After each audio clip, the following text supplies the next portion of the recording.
How do trends occur? Where do they start? Why do some of the runways have exactly the same color scheme or maybe some identical items? Hello, my name is Maria and welcome to Design. Today I'm going to dive in all those questions that I get asked quite often.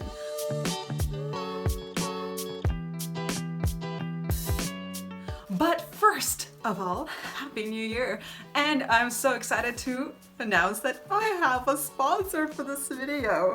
And it's not ordinary sponsor, it's Skillshare, you guys. I am so excited because I love learning new things and it's all about it. Skillshare is an online learning community with thousands of inspiring classes for creative and curious people. Explore new skills, develop existing ones, or maybe reignite that passion for, I don't know, fashion. With different class topics ranging from photography, design, video production, productivity. I think that's the one that I need to get on. And so many more. You can find anything that is for you. I actually learned how to do seamless patterns for whenever I choose to maybe potentially create my own pattern for fabric design or some sort, from Kat Cochlead in her class all about drawing seamless patterns in Procreate and her professional surf design tips. And you guys, you can do all of that with an annual subscription as low as $10 a month. That's a pretty good deal.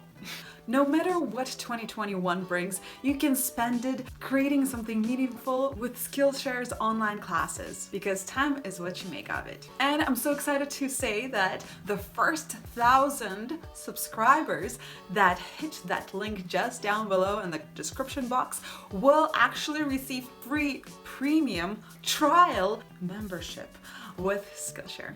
Make sure to hit that link down below and get creative. All right, let's get back into our topic of the video. And yes, let's just dive right in. So what is a trend? So there's so many different ways of talking about it. Some people have different opinions on what it is, but in my opinion, it is a means to satisfy a need of some sort. A new generations wants to do different things, like maybe their beliefs have changed and now they want to dress a certain way, or they have new needs and they need to be met. There are a few different trends, classes, I guess, of trends. So there is a macro trend, or like a classic trend, where it is subtle, but it is really popular for many years. But it's like a classical, maybe high-waisted trouser, or maybe it's a button-up shirt, or maybe it's a sneaker. So these things don't go out of style that fast. They're really in there. Maybe there's some little varieties of like how they're made throughout the years, but the silhouette, I guess, it's the same. And they can last from like 5 to 10 years, maybe even longer. Another set of trends is the consumer trend, and this is the trend that usually kind of highlights the decade. This is the trend that is remembered for, you know, like the low-rise jeans, like the early 2000s, and then the flapper dress like the 20s, and etc. All right, and then the third one and the worst one is the micro trend, and it is also called a fad. And this is where a trend is so like spontaneous and just out there, and it dies out, not even lasting a year. And we see this so much with fast fashion, and this is usually because this trend does not satisfy a need of any kind. It's just there and it's like, oh my gosh, and then everybody does it and then it's no longer useful, if you know what I mean. All right, so now let's talk about where these trends come from.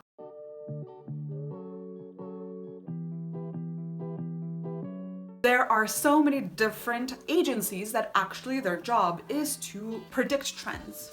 They don't actually make them, they predict what is going to be popular. So these agencies are specialized in looking and collecting for those new things around the world. So it's not only fashion, it's politics, economics, cultural influence, art, music, new innovations, or even new materials, change in society, development of new markets, and so on. So they collect mood boards for different businesses, particularly like maybe if a business has a brand, these companies actually make mood board for that brand to match it, to match their clientele, what they think their audience would like to have to own, any changes. And these fashion forecasters, they actually go around the world searching for new materials, maybe new innovations of how to make a certain thing.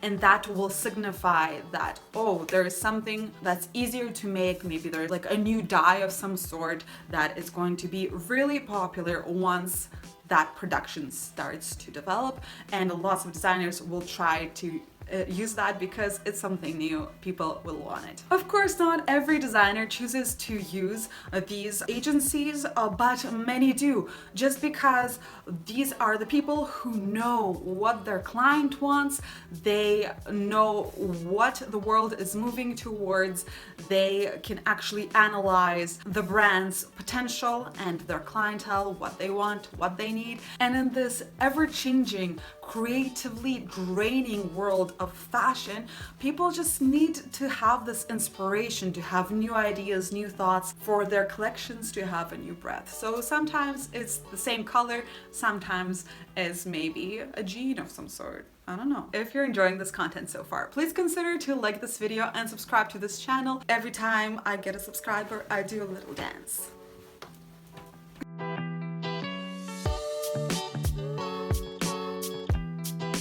So on the topic of color, why do lots of designers have the same color? Once again, there is a Pantone color of the year, and this color is said to be a color of the year by a university that specializes particularly in color.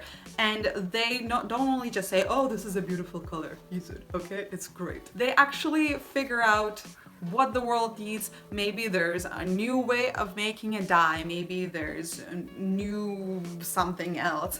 They analyze what people want and they do it. So there's usually like a color of the year, and then there's a few other colors that maybe work well together with that color, or maybe it's just, they didn't really make the cut of the color of the year. And in this way, the collections seem more unified, and maybe a buyer could buy from different designers and it still be a uniform kind of looks that work together. So many designers do choose to follow those color trends, and I don't know, it's easier for us when they do that. There are different fashion forecasters.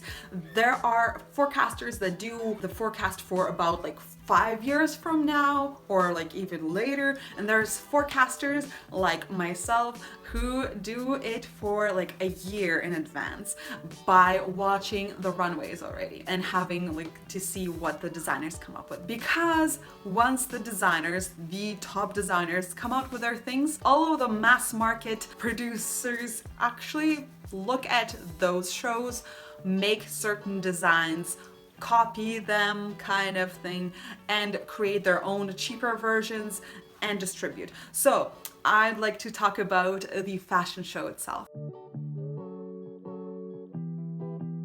So designers are basically artists. They can be inspired by other art, they can be inspired by music, inspired by events that are happening in the world today, and they can be inspired by work of other designers and maybe make their own piece of that design. In shows, you probably notice that some of the designs are unwearable. This is usually because they're not supposed to be wearable. A runway show can have 4 different looks. Accessible look that anybody can wear. It can be something that pushes the boundaries of fashion, something risky that may catch on, may not catch on. It's like an experiment for them. It can be a piece of art that is not supposed to be worn. It can like add a feel to the show itself, or maybe it can be just, an expression of the artist and a showstopper. This can be either a work of art, or it can be like a couture, very delicate design of some sort, or maybe just a crazy something that people thought, oh my God, you know what I mean? So what I'm trying to say is not everything that's on the runway is meant to be worn, and not everything ends up in the mass market. Designers are artists and want to express themselves and present a uniform kind of art form as fashion. Using fashion forecasting, that's the short-term one, department stores look for sellable items. So they do hire agencies, and these agencies present them. These are really wearable looks from the fashion shows. You can do this, you can buy this, maybe you do this, and that's what the department stores do. Majority of the trend depend on celebrities and something of high power, and this is called a trickle-down theory. When a celebrity chooses or likes something, they wear it, and then the department stores try to recreate it, and then I don't want to say the lower class, but the real people in the world who like can't afford crazy expensive things can try to like recreate it or wear it. Basically what celebrities want to wear, people would, you know, want to wear it too. If the designer has, you know, friends, celebrities, they might actually gift things to them and etc. This is actually happening right now on a different scale of influencers, actual real people who kind of bring up what the designers are selling. A trickle up theory when, for instance, like a streetwear inspires a designer to create something like that. So from a lower class kind of situation, I don't want to say lower class. Why? Like, is there other word of saying like different, you know what I mean? Like a regular people wearing something and then having that show up on the runways as an inspiration. Like for instance, the denim trend.